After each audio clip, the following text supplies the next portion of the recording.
Surpreendeu, professor Mairovich, esse voto do Zanin? Olha, em primeiro lugar, vou deixar isso só como registro, tá? No governo Fernando Henrique Cardoso, eu fui o secretário nacional para o fenômeno das drogas, fui eu que criei, ou que estabeleci as bases para a Secretaria Nacional e acompanho esse tema durante muitos anos. Então, e acompanhei em 98 como é, designado pelas Nações Unidas, pela ONU, para a Assembleia Geral Extraordinária em dezembro de 1998. E lá, o que eu encontrei como observador das Nações Unidas?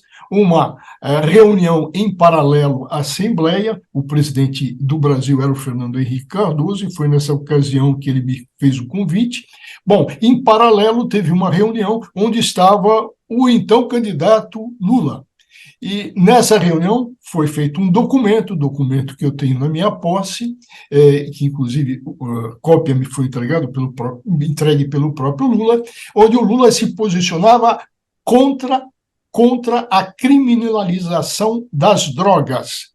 E quando ele foi eleito presidente, o que ele fez? Ele não, atenção, ele não descriminalizou, ele simplesmente despenalizou da prisão, ele tirou a pena da prisão.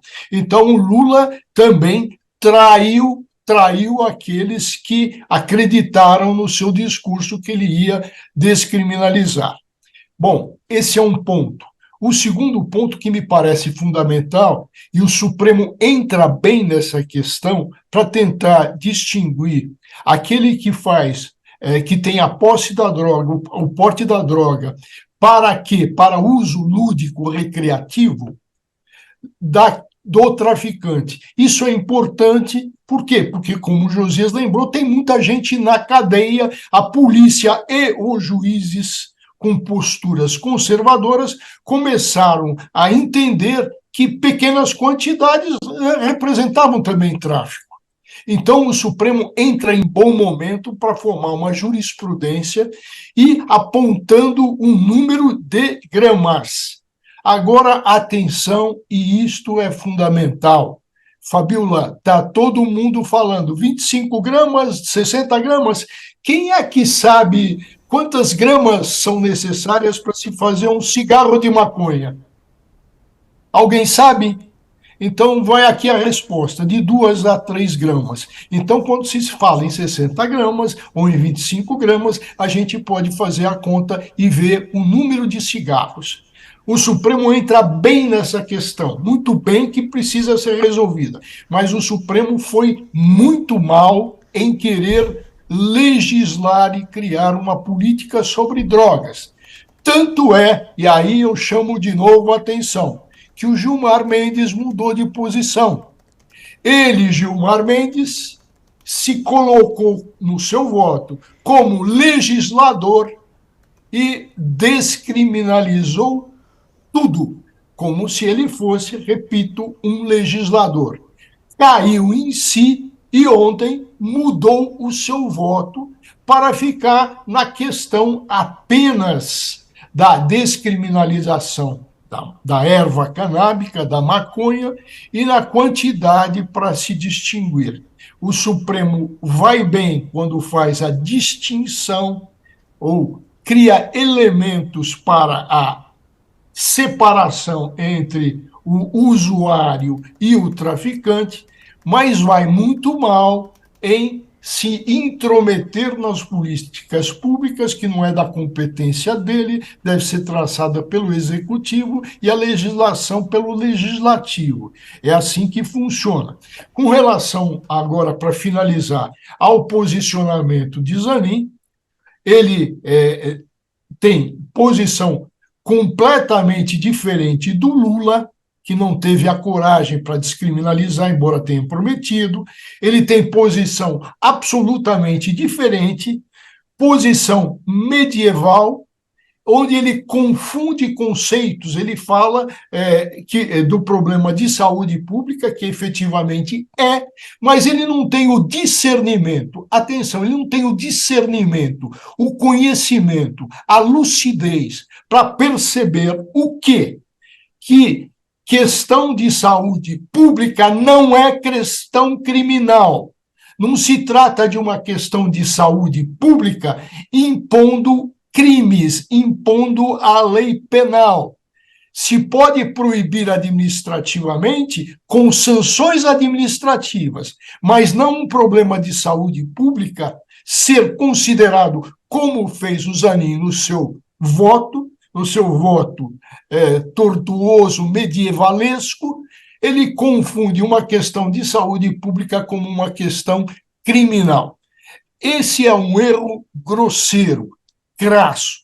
E a lembrar que a questão da erva canábica, a questão da liberação ou da não criminalização, os Estados Unidos, o país da guerra contra as drogas, da equivocada guerra contra as drogas, o país que errou em todas as suas políticas e reconheceu isso, abriu um caminho por referendo e plebiscito para que os estados federados decidam. E se decidiu muito sobre isso, tem vários estados que permitem o quê? O uso lúdico recreativo. A Holanda até abre caminho com o plantio em pequenos vasinhos, de 6 pés, ou 3, 4, dependendo aí do cantão suíço. Ou dependendo aí da condição do usuário, se precisa ou não. Bom, então tem todas essas questões. Lamentável, começa o Zanin mostrando a sua absoluta, atenção, a sua absoluta ignorância com relação ao fenômeno das drogas. Fabíola, o Cristiano Zanin, ele abortou o que seria o principal destaque dos portais e dos telejornais na noite passada, noite de quinta-feira, e que seria certamente a manchete de todos os jornais nesta sexta-feira. O Zanin pronunciou o voto mais conservador até aqui nesse julgamento sobre a descriminalização do porte de maconha para uso pessoal. Já votaram nessa matéria o Gilmar Mendes, o Alexandre de Moraes, o Luiz Roberto Barroso, o Edson Fachin, a Rosa Weber. Então, num plenário de 11 ministros, o voto do Zanin consolidaria a maioria de 6, maioria de meia dúzia. Mas o indicado do Lula para o Supremo Tribunal Federal votou contra a descriminalização do porte de maconha para uso pessoal. O Zanin, Fabíola, na prática, ele levantou a bola para o André Mendonça cortar. Aí o bolsonarista lá, o André Mendonça, o terrivelmente evangélico, pediu vista do processo, adiando o veredito por pelo menos 90 dias. Né? É preciso que a gente seja muito preciso ao tratar desse tema, porque há muita desinformação. Não está em discussão, nesse julgamento do Supremo, o comércio de drogas no Brasil. A venda de drogas vai continuar ilegal, seja qual for a decisão do Supremo. A legislação atual já diferencia traficante de usuário. Embora os dois sejam considerados criminosos, os dois estão fora da lei, o usuário não deveria ser preso. Mas a cadeia está lotada, está abarrotada deles. O artigo 28 da Lei de Drogas prevê que os portadores de entorpecentes para consumo próprio devem ser punidos com advertência sobre os efeitos das drogas, prestação de serviços à comunidade. A lei admite também a imposição de comparecimento a programas ou cursos de educativos. O diabo é que a lei não define a quantidade que faz de um portador de drogas usuário.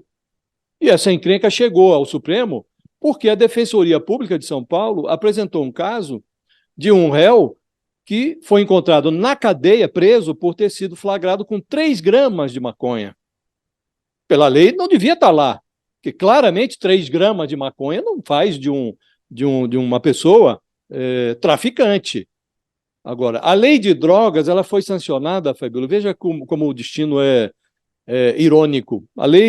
Essa lei de drogas ela foi sancionada pelo Lula em 2006. O texto trazia duas novidades extraordinárias, muito alvissareiras. Era o fim da pena de prisão para os usuários de drogas e o aumento da pena para os traficantes. Todo mundo imaginou, naquela ocasião, que as cadeias seriam esvaziadas. E aconteceu o oposto. Um ano antes da sanção dessa lei pelo Lula, havia nas cadeias do Brasil 297 mil presos. Hoje, há mais de 770 mil presos nas cadeias do Brasil. Então, descriminalizar não é sinônimo de liberar o consumo. Significa apenas que quem usa drogas, quem for apanhado com uma quantidade de drogas que caracterize o consumo, não vai em cana. Ninguém está liberando o consumo, apenas está dizendo, olha, não é caso de cadeia. E a lei diz o que é que deve acontecer com essa pessoa. O Supremo empurra essa decisão com a barriga, Fabíola, há 8 anos, desde 2015. Em 2019, um outro ministro indicado pelo Lula, veja como o destino é irônico, um outro ministro indicado pelo Lula, Dias Toffoli, que presidia o tribunal na época, pautou esse julgamento, 2019. Mas ele retirou a ação da pauta do Supremo 2 dias depois de se encontrar com o Bolsonaro. Agora vem um outro ministro indicado pelo Lula, o Zanin, e profere esse voto, Fabíola. O Zanin, para não dizer que foi absolutamente retrógrado, ele admitiu essa discussão. Então vamos definir agora aqui o quanto deve ser considerado o consumo. O sujeito, ele botou lá 25 gramas, caracterizaria um portador de drogas como consumidor e não traficante. Era um número que o Luiz Roberto Barroso já tinha mencionado.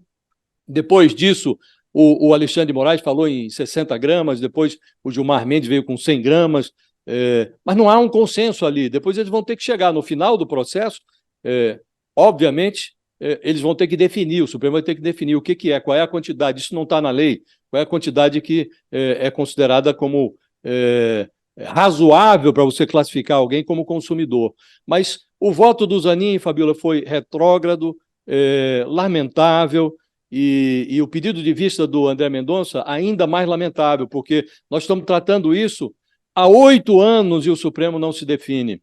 E a Rosa Weber, inclusive, teve que antecipar o voto dela, porque ela vai se aposentar agora e não queria sair do tribunal sem antecipar esse voto. E aí há uma frase, um comentário da Rosa Weber, Fabíola, que ilumina a hipocrisia dessa discussão do Supremo. A Rosa Weber falou, olha, no Brasil, consumir cigarro não é crime. Aí o Barroso interveio para dizer, olha, inclusive houve uma redução drástica no consumo de cigarros a partir de campanhas de esclarecimento que foram feitas no Brasil. Aí a Rosa Weber menciona, aí também o uísque é liberado, né?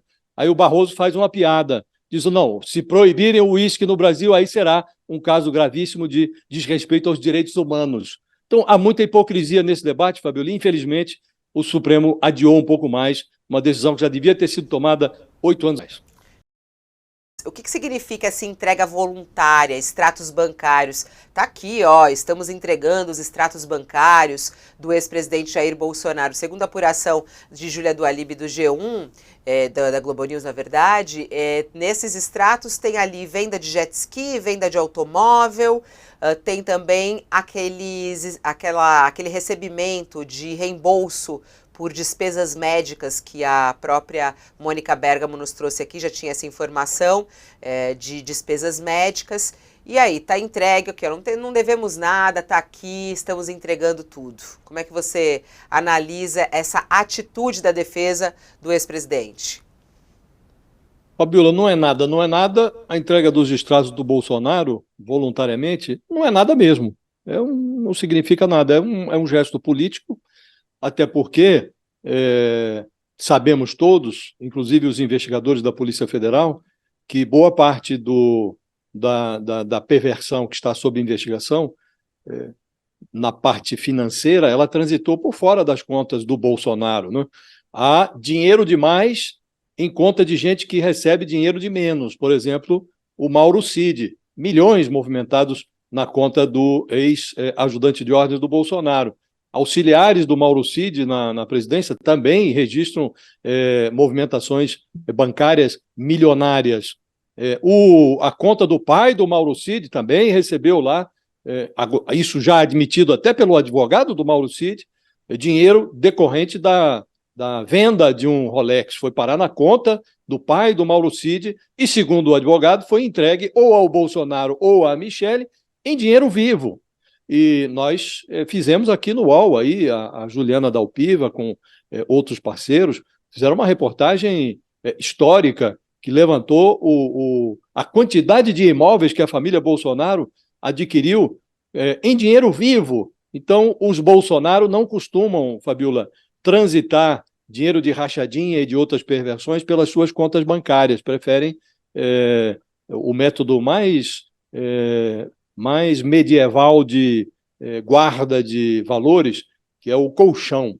Então, a entrega desses extratos tem um sentido político, evidentemente não vai inibir as providências já determinadas pelo ministro Alexandre de Moraes, e isso não vai representar nada. É um gesto político, a mesma coisa que foi feita em relação às joias, Fabiola. Estamos entregando espontaneamente as joias. Agora eles pedem as joias de volta, alegando que elas pertencem ao Bolsonaro e não ao Estado brasileiro, e entregam os extratos.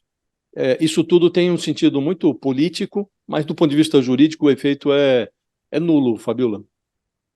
A gente vê aí eles traçando a estratégia da defesa, né? Vamos chamar Walter Mairovich, eu queria até entender, porque essa entrega voluntária desses extratos, ela ocorre em meio a uma pressão de parte da sociedade para a prisão de Jair Bolsonaro, e isso é assunto em todos os cantos. Quando ele será preso, cabe uma prisão preventiva ou não? Essa entrega voluntária pode ter a ver alguma coisa com isso, professor Mairovich? Bom dia.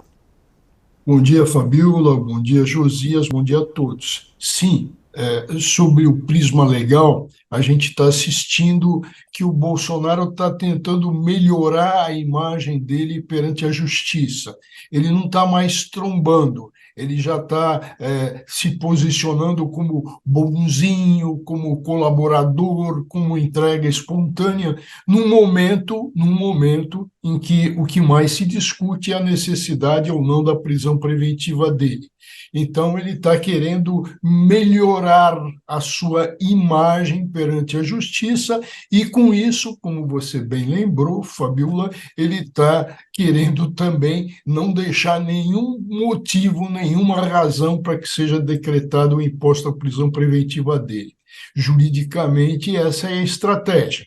Se está assistindo essa mudança de postura dele, já em diversos casos, até pelo tom, ele mudou o tom de voz. Ele agora, quando se refere a questões judiciais, ele parece que está mais, aspas, calminho, mais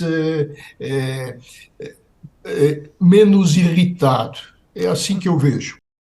Agora, do outro lado, tem essa história das joias, né? Que eles estão querendo colocar isso, construir a narrativa, a gente não gosta de usar esse termo, mas a gente acaba caindo nele, construir a narrativa de que é normal ele receber esses presentes, que é normal ele vender esses presentes e é normal ele conseguir esses presentes de volta, né? Josias, ontem quando a gente trouxe aqui a fala praticamente ao vivo do Flávio Bolsonaro lá na CPI, ele falando, se o Lula usa aquele relógio, por que o meu pai não pode pedir esses presentes de volta? Só que aí teve uma apuração muito interessante da Carol Brígido, aqui no UOL, com fontes do TCU, e diz que não, o TCU não vai devolver essas joias a ele. Para que Bolsonaro consiga essas joias de volta, que eles estão falando que é legítimo ele fazer esse pedido, ele vai ter que procurar a justiça comum.